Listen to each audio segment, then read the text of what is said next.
Bonjour et bienvenue dans cette nouvelle vidéo, dans cette série de vidéos pour répondre aux questions que vous aurez probablement à l'examen du marketing. D'accord? Donc, on est arrivé à la 17e question. Donc, au cas où vous aurez cette question à l'examen, expliquez la stratégie de prix. D'accord? Donc, pour répondre à cette question, premièrement, on va voir la signification du stratégie de prix. Par la suite, on va voir les différentes stratégies pour fixer le prix. D'accord? Donc, premièrement, qu'est-ce que ça veut dire stratégie de prix? Tout simplement, c'est la stratégie qui s'occupe de fixer le prix de vente d'un produit après l'analyse de plusieurs éléments qui influencent au prix-là.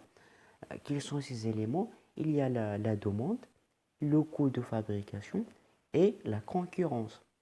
Ces trois éléments-là qui influencent le prix de vente. Et toujours l'entreprise cherche de choisir ou bien de fixer un prix qui satisfait le client et qui permet à l'entreprise de dégager des bénéfices. D'accord? Donc c'est ça la stratégie de prix. D'accord?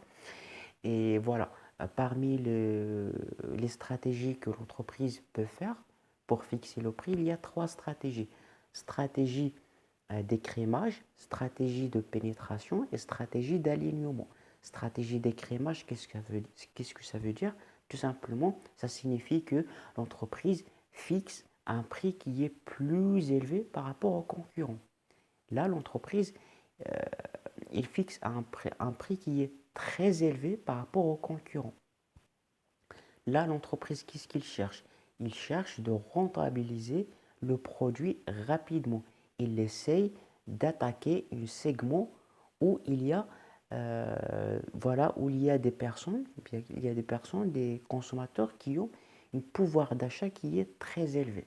D'accord? Donc là, l'entreprise, comme j'ai dit, cherche de rentabiliser le produit rapidement et gagner un marge qui est confortable.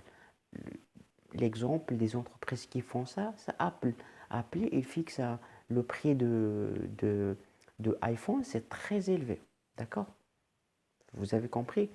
Voilà. Deuxième stratégie, c'est la stratégie de pénétration. Stratégie de pénétration, qu'est-ce que ça veut dire?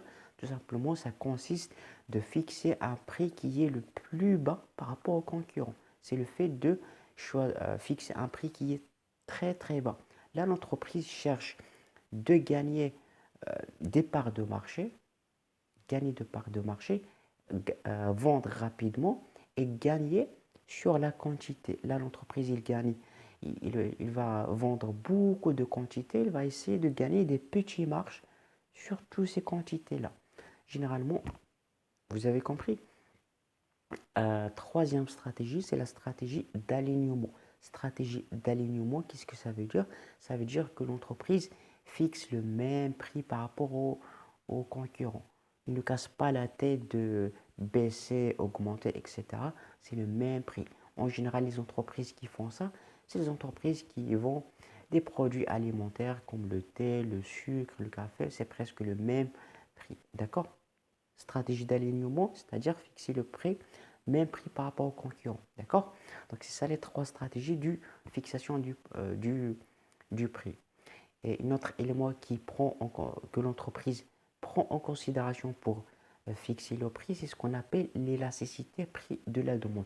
L'élasticité prix de la demande, qu'est-ce qu'il permet? Il permet à l'entreprise de déterminer si il augmente le prix, est-ce que la demande va changer ou pas? Et si il baisse le prix, est-ce que la demande va augmenter ou pas? C'est une calcul, c'est une fonction qu'il faut calculer pour savoir le résultat. Donc ça, je l'ai déjà expliqué en détail euh, en microéconomie. Vous pouvez y revenir pour expliquer en détail. D'accord? Une autre chose à rajouter, c'est que la stratégie de fixation de prix s'occupe de faire des promotions, faire des remises, euh, voilà, pour que toujours booster le produit et donner aux consommateurs l'envie d'acheter le produit. D'accord? Donc en général, c'est ça la stratégie du prix. J'espère que vous l'avez compris. Si vous ne l'avez pas encore compris, vous pouvez me le dire dans les commentaires. Et voilà, c'est la fin de cette vidéo. Je vous dis bon courage. À la prochaine vidéo.